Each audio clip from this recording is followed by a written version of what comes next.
ये कैद आजम की निशानी है। ये हमारे पाकिस्तान के कैद आजम नाल मोहब्बत वाली गल है कि वो उस काम को लैके बैठे हैं। बस पहनावा इसका ख़त्म हो गया है, कम लोग डालते हैं। जना कैद आजम वाली टोपियाँ बनाने असी, इसका रिवाज जाने को आ रहा है। जिमें कोई होती होंदी है क्वालिटी, वो हिसाब नाल ओहदे पैसे होंदे है।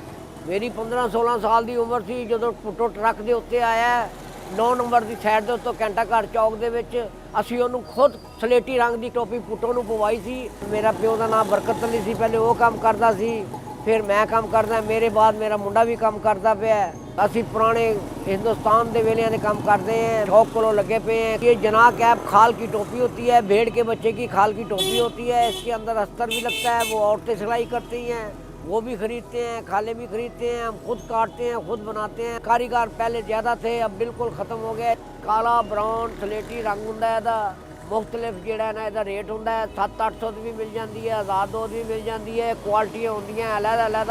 हालांकि इसकी मशहूरी देखो, हर एक नोट के ऊपर इसकी तस्वीर है और उसके ऊपर टोपी बनी हुई है। इसका कारोबार चलता नहीं है। हुकूमत को चाहिए ये पहनावा शुरू करे, स्कूलों में बच्चों के लिए फंक्शन के लिए करे। वकील को डालनी चाहिए। ये सरकारी लोग जितने असम्बलियों में बैठे हैं उनको भी आर्डर करना चाहिए।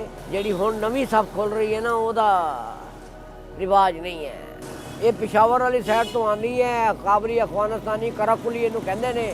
लियाकत अली खान ने टोपी डाली थी गोल शेप की नोक वाली, बाकी मिर्ज़ा गालिब ने डाली थी बिल्कुल गोल ऊंचाई वाली। वह हम बनाते हर किस्म की हैं, बाकी काम नहीं चल रहा।